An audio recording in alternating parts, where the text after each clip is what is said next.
So we've obviously just gone pretty in-depth around small-sided games. We were very interested in getting Tony's perspective around some of the thoughts that we've presented on small-sided games. So Dan, do you want to just summarise, I guess, where we've come from and where we're going to go with this particular discussion? Yeah, so a couple of the key points to do with activity design that we've touched on and how that impacts the physical outcome is maybe if we wanted a higher cardiovascular outcome or a higher strength outcome, is we'll work in smaller sided activities, so those 3v3, 4v4 plus goalkeepers in tight areas that we spoke about. Whereas some of the limitations from a physical standpoint, or the trade-off there, is that I'm not going to provide the space for players to be able to move at top speed, and we talked about the importance of speed already. So, okay, well I may need to, in the training week, provide an opportunity for larger sided games where there now is that space that players can move at top speed, so I'm giving them the opportunity to get that physical outcome as well. Excellent. Tone, from your perspective, we know we can get great physical outcomes from small-sided games. Dan's touched on some of the limitations within the presentations. What's your take on the value of these and potentially some of the consequences or trade-offs when it comes to changing and adapting them? Yeah, I think probably, as Dan just alluded to, small-sided games for me are an excellent way to make sure that all four corners of player development are getting hit in some way or another. So, technically, tactically, players are playing the game.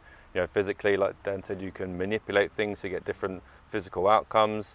Mentally, the demands of the game, and socially as well, the demands of the game mean there's going to be a bit of a challenge there for players as well. So I think an excellent way to do it, and the main thing is players love it.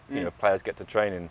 After about 5 minutes, you think you're playing the best warm-up, and then it's when we're playing a game. So if you can get your outcomes in the game, then it's fantastic. And I think but there are compromises. If you're going to plan a small-sided game that has an increased focus on physical outcomes, there are going to be some compromises. So for example that Dan's used there is, maybe we go a bigger pitch so we can have more top-end speed runs when we're training. I think that's great, but then the compromises are going to be the pitch is bigger, players are going to have more time and space, so technically, tactically, demands might not be as high, they've got more time to make decisions, so it's not helping their decision making at speed. Sure.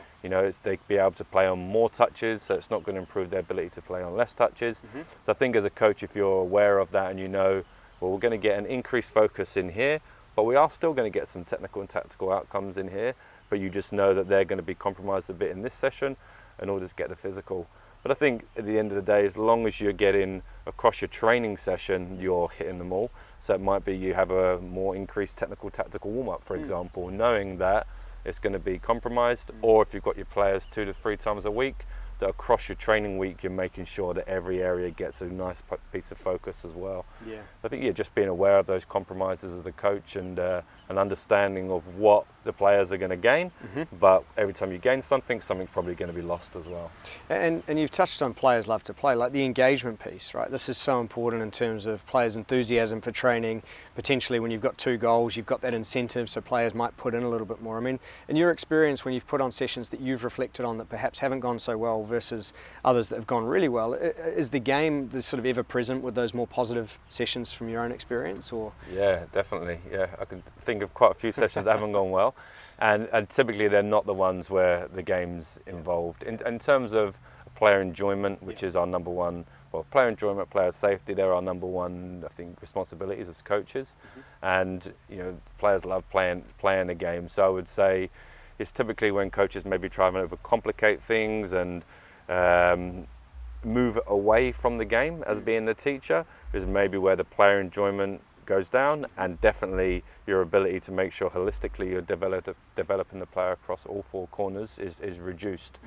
So I would say, is if you can stick to those types of things, but understanding that if you manipulate an aspect, whether it's the size or a constraint, some rules you put on it, is there's going to be something where you're getting an increased focus on, and it could be the physical, and if you increase that, it's going to reduce something else. But knowing why you're doing what you're doing and what the outcomes are going to be, I think that's a good thing for coaches to get more experienced and to have a good understanding of. Yeah, fantastic insight. Dan, any final thoughts on this particular topic, and I guess any reflections on what Tony said?